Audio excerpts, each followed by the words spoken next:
बहुत ही important maxim, injuria sine damnum and damnum sine injuria. ये दोनों बहुत ही इंपॉर्टेंट है और बहुत ही कॉमन है टॉर्ट में, तो इसे जानना बहुत ज़रूरी है। हेलो एवरीवन, मैं हूं अज़का रहमान और आप देख रहे हैं लॉ स्कूप। तो आज के इस वीडियो में हम इन दो मैक्सिम के ऊपर ही बातें करेंगे। तो आइए देखते हैं। इन मैक्सिम्स को देखने से पहले ये तीन word injuria, cine and damnum, ये तीनों जानना बहुत ज़रूरी है क्योंकि इन तीनों वर्ड पर ही ये दो मैक्सिम्स और इसके ऊपर सारी बातें टिकी हुई हैं। तो इंजूरिया का मतलब होता है infringement of a legal right, violation of a legal right. किसी पर्सन का अगर लीगल राइट वायलेट होता है तो उसे हम इंजूरिया बोलते हैं, और अगर किसी पर्सन का लीगल राइट वायलेट होता है तो उसके अगेंस्ट सूट फाइल किया जा सकता है, जिसके लिए रेमेडी भी मिलती है। नेक्स्ट, जो डैमनम है, जिसका मतलब होता है हार्म, लॉस या फिर डैमेज।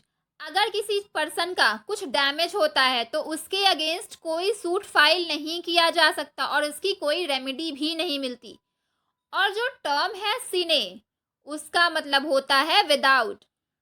तो अगर हम मैक्सिम को देखें, first maxim injuria sine damnum, जिसका मतलब होता है violation of a legal right without causing any harm, loss और damage to the plaintiff. Plaintiff का कुछ भी हार्म नहीं हुआ लेकिन उसके लीगल राइट का वायलेशन हुआ। इंजूरिया सिने डैमनम में प्लेंटिफ का कोई हार्म नहीं हुआ, उसे कोई लॉस नहीं हुआ, ना ही फिजिकली ना ही फाइनेंशियली, लेकिन उसके लीगल राइट का वायलेशन हुआ। तो इसीलिए अगर ऐसा होता है तो वो हमेशा एक्शनेबल होगा, क्योंकि यहाँ पर लीगल रॉन्ग्स हुआ है तो इसीलिए वो एक्शनेबल होगा, उसके अगेंस्ट एक्शन किया जा सकता है और रॉन्ग डूअर को, विक्टिम को कंपनसेशन भी देना होगा।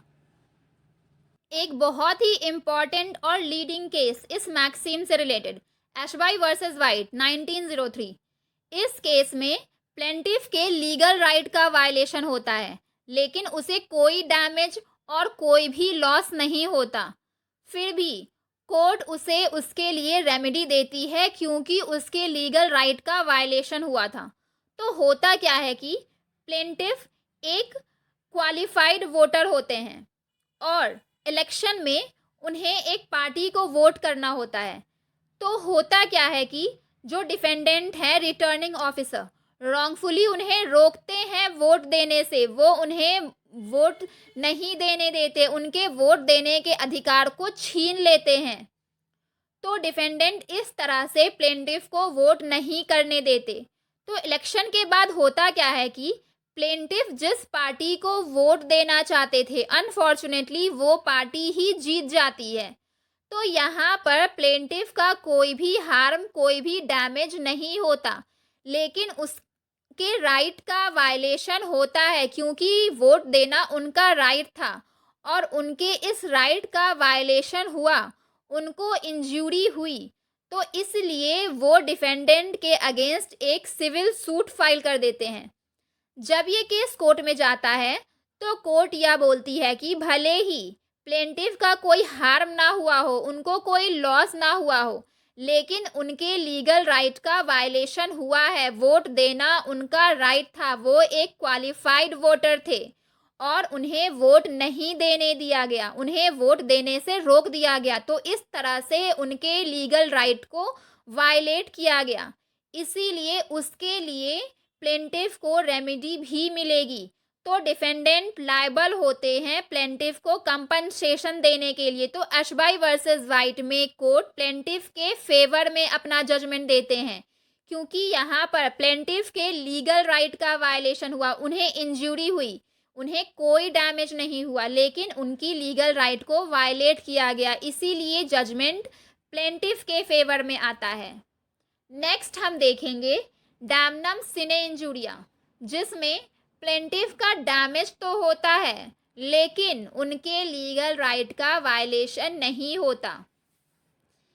The plaintiff may suffer actual or substantial loss without any violation or infringement of legal right, and therefore no such action lies in that case. मतलब प्लेंटिफ को सब्सटैंशियल लॉस होता है, damage होता है, फाइनेंशियल लॉस होता है, लेकिन उनके किसी भी लीगल राइट का वायलेशन नहीं होता, जिसकी वजह से उसके अगेंस्ट कोई एक्शन नहीं लिया जा सकता और इनमें कोई भी रेमेडी भी नहीं मिलेगी, क्योंकि ये एक मोरल और सोशल रॉन्ग है और मोरल और सोशल रॉन्ग में कोई रेमेडी नहीं मिलती। वहीं अगर ये एक लीगल रॉन्ग होता, इंजरी होती, तो यहाँ पर रेमेडी होता। इसका एक बहुत ही leading case town area committee versus Prabhu Dayal 1975। हाँ, एक पर्सन इलीगली अपनी एक बिल्डिंग बनाता है। बिल्डिंग जब बन ही रही होती है तो म्युनिसिपल अथॉरिटी उस बिल्डिंग को आकर तोड़ देती है, उसको डिमोलिश कर देती है। तो यहाँ पर जो प्लेंटिफ है वो उसके म्युनिसिपल अथॉरिटी के अगेंस्ट केस फाइल करता है और यह बोलता है कि उनकी लीगल राइट का वायलेशन हुआ है, उनका इंजरी हुआ है, उनकी जो बिल्डिंग बन रही थी उसे तोड़ दिया गया। तो यहाँ पर कोर्ट यह बोलती है कि जो प्लेंटिफ है उन्होंने अपनी बिल्डिंग इलीगली कॉन्स्ट्रक्ट किया है, इलीगल तरीके से उस बिल्डिंग को बनाया है। तो भले ही वहाँ पर उनका लॉस हुआ है, उनका डैमेज हुआ है, उनकी बिल्डिंग को तोड़ दिया गया है, लेकिन वहाँ पर उनको इंजरी नहीं की गई है, उनके किसी भी राइट को वायलेट नहीं किया गया है, उनका कोई भी लीगल राइट वायलेट नहीं हुआ है। वो बिल्डिंग तो टूटी है जिससे कि उनका काफ़ी डैमेज हुआ है, काफ़ी लॉस हुआ है, लेकिन क्योंकि वो बिल्डिंग इलीगल तरीके से बन रही थी, इलीगल था, तो इसीलिए वो लीगल राइट नहीं था बनाने का, तो इसीलिए उनके कोई राइट का वायलेशन नहीं हुआ है। तो यहाँ पर कोर्ट प्लेंटिफ के अगेंस्ट अपना जजमेंट देते हुए बोलती है कि यहाँ पर कोई भी लीगल राइट का वायलेशन नहीं हुआ है, भले ही डैमेज हुआ हो, तो इसीलिए उन्हें कोई रेमेडी नहीं मिलेगी। अब हम injuria sine damnum and damnum sine injuria के बीच डिफरेंस देखेंगे। सबसे पहले तो हम इस वर्ड को बहुत अच्छे से समझ लेंगे ताकि हमें आगे कोई परेशानी ही ना हो। तो इंजूरिया का मतलब क्या होता है? Violation of legal right. Sine का मतलब विदाउट, डैमनम का मतलब डैमेज और हार्म।